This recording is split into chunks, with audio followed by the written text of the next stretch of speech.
Hi friends, once again welcome back on our online platform of Saraswat academy. तो Saraswat academy के online platform पे एक बार फिर आपका स्वागत है।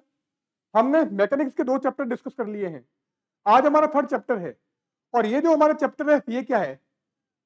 Centre of mass of a system of particles या dynamics of system of particles.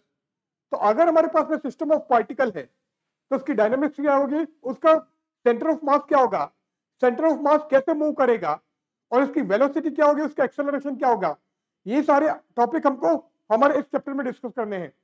तो आज का जो हमारा टॉपिक है वो है सेंटर ऑफ मास, ये द्रव्यमान केंद्र। तो अब हम हमारे आज के टॉपिक पर मूव करते हैं।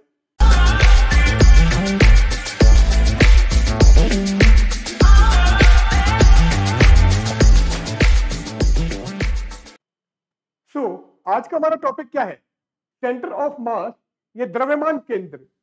अब इस टॉपिक में या इस लेक्चर में हम क्या क्या डिस्कस करेंगे, पहले उसकी बात करते हैं। तो एक तो हमारा पॉइंट होगा सेंटर ऑफ मास, ये सेंटर ऑफ मास द्रव्यमान केंद्र क्या है। सेकंड टॉपिक आज का हमारा होगा centre of mass of a two particle system. अगर टू पार्टिकल सिस्टम है तो उसका सेंटर ऑफ मास, ये द्रव्यमान केंद्र कहां पर लाई करेगा, वो भी हम लेंगे। और आज का जो हमारा थर्ड टॉपिक होगा वो होगा centre of mass of a system of N particle. अगर हमारे पास में एक ऐसा सिस्टम हो जिसमें एन पार्टिकल हो, एन कण हो, तो उस केस में उसका सेंटर ऑफ मास क्या होगा, और उसके साथ में हम कुछ न्यूमेरिकल भी डिस्कस करेंगे। So first of all centre of मास, ये द्रव्यमान केंद्र। अब सेंटर ऑफ मास क्या है, ये द्रव्यमान केंद्र क्या है, वो यहां पर हमने लिख दिया है। The point on a system where whole mass of the system is concentrated। तो किसी भी सिस्टम में एक ऐसा पॉइंट है जहां पर उस सिस्टम का जो टोटल मास है, ये संपूर्ण द्रव्यमान है, वो हमारा केंद्रित है, वो सेंटर्ड है। And when the forces acting on the system are applied directly on this point, the motion of the system remain unaffected।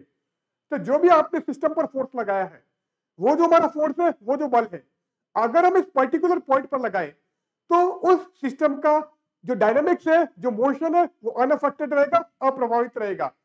तो किसी भी सिस्टम के अंदर एक ऐसा पॉइंट जहां पर उसका टोटल मास या होल मास कंसंट्रेट मान सकते हो, और अगर आप इस पॉइंट पर फोर्स लगाओ, कौन सा फोर्स, वही फोर्स जो कि आप उस सिस्टम पर लगा रहे हो, तो उस सिस्टम की डायनामिक्स या मोशन आपका अनअफेक्टेड रहेगा, अप्रभावित रहेगा। तो उस पॉइंट को हम बोल रहे हैं सेंटर ऑफ मास, या द्रव्यमान केंद्र। हिंदी में अगर बात करें तो किसी निकाय में वह बिंदु जहां उस निकाय का संपूर्ण द्रव्यमान केंद्रित होता है, तथा जब इस निकाय पर लगाया गया बल सीधा ही इस बिंदु पर लगाया जाए तो निकाय की गति अप्रभावित रहती है। तो अगर आप उस सिस्टम पर जो फोर्स लगा रहे हो, वो जो हमारा फोर्स है उस पर्टिकुलर पॉइंट पर अगर लगा देते हो तो उसकी डायनामिक्स या उसकी गति अप्रभावित रहती है। तो इस पर्टिकुलर पॉइंट को हम बोलते हैं सेंटर ऑफ मास, या द्रव्यमान केंद्र। नाउ क्वेश्चन लेंगे। अब क्वेश्चन क्या है? Locate the centre of mass of three particles of 2 kg, 3 kg and 4 kg placed at the three corners of an equilateral triangle at 1 meter apart। तो आपके पास में 3 पार्टिकल सिस्टम है और वो जो पार्टिकल है उनके मासेज या द्रव्यमान क्या है, 2 किलोग्राम, 3 किलोग्राम एंड 4 किलोग्राम। और ये कहां पर स्थित है? They lie at the 3 corners of an equilateral triangle at 1 metre apart. तो 1 मीटर लंबाई का या भुजा का एक समबाहु त्रिभुज है, उसके कॉर्नर पर ये स्थित है। तो आपको इसका सेंटर ऑफ मास निकालना है। तो 2 kg, 3 kg तथा 4 kg के 3 कण एक 1 मीटर भुजा के समबाहु त्रिभुज के कोनों पर स्थित है। इस त्रिकण निकाय का द्रव्यमान केंद्र ज्ञात करो। तो इसको हमको निकालना है, अभी कर देते हैं। नाउ पहले हमें एक डायग्राम बना देते हैं।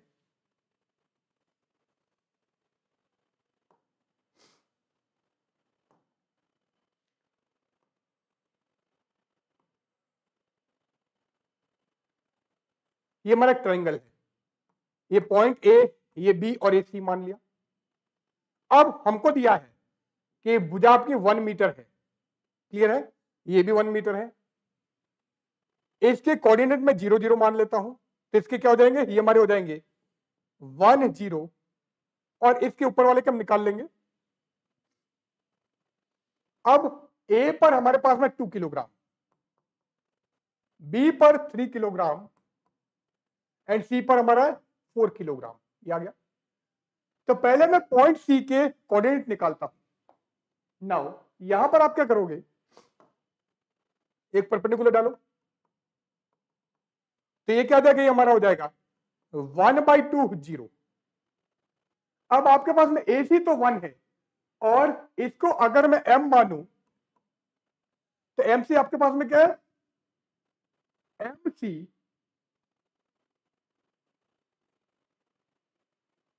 सॉरी ए सी तो 1 है और ए एम हमारे पास में हाफ है, तो एम सी निकाल सकते हैं बाय यूजिंग पाइथागोरस थ्योरम। तो एम सी अगर आप निकालना चाहते हो, तो एम सी क्या आ जाएगा, M C is equal to root of A C square minus A M square. M C क्या हो गया, परपेंडिकुलर हो गया, ये क्या हो जाएगा, hypotenuse square minus base square, कर्ण स्क्वायर माइनस आधार स्क्वायर।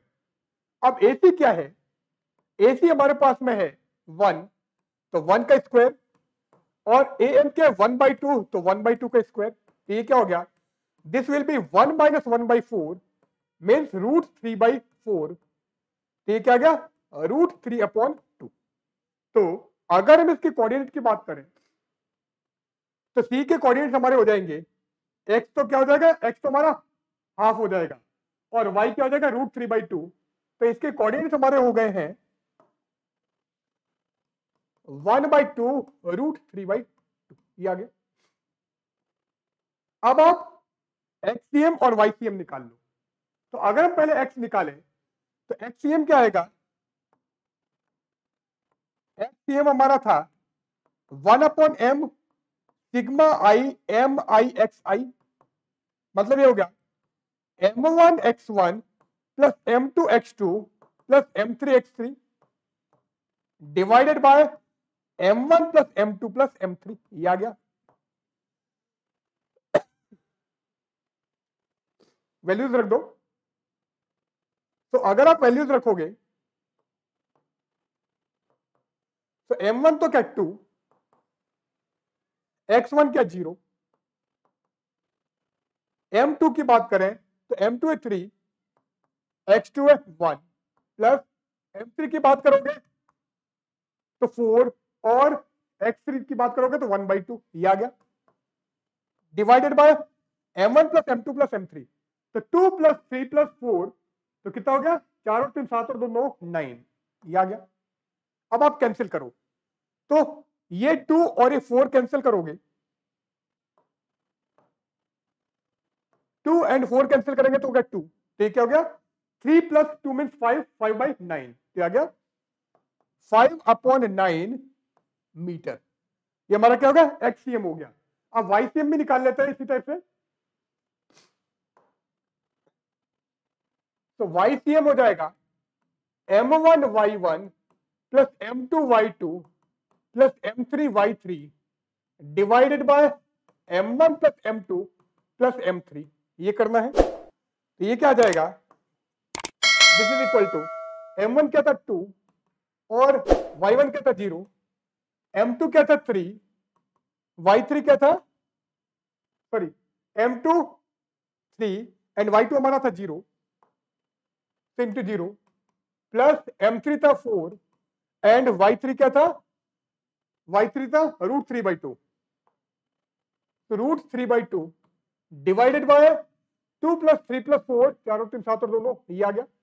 अब आप कैंसिल करो, तो कैंसिल करोगे तो वो क्या आएगा, ये 2 और ये 4 कैंसिल हो गया, ये आ गया 2√3/9 मीटर। इसका मतलब आरसीएम क्या हो गया, तो आरसीएम आ गया, ये हो गया, आरसीएम लिखो, इसके उसमें लिख, कोऑर्डिनेट लिख देता हूं मैं। तो कोऑर्डिनेट क्या हो गया, सेंटर ऑफ मास के कोऑर्डिनेट हो गया 5/9 तो 5/9 2√3/9 मीटर, ये हमारा कोऑर्डिनेट आ गए सेंटर ऑफ मास के। इसी के साथ आज का हमारा टॉपिक एंड होता है। अगले लेक्चर में हम फिर मिलेंगे। आज के लेक्चर में हमने सेंटर ऑफ मास और उससे रिलेटेड कुछ न्यूमेरिकल किए हैं। 2 particle system and 3 particle system का, या 2 particle system and n particle system का सेंटर ऑफ मास भी निकाला है।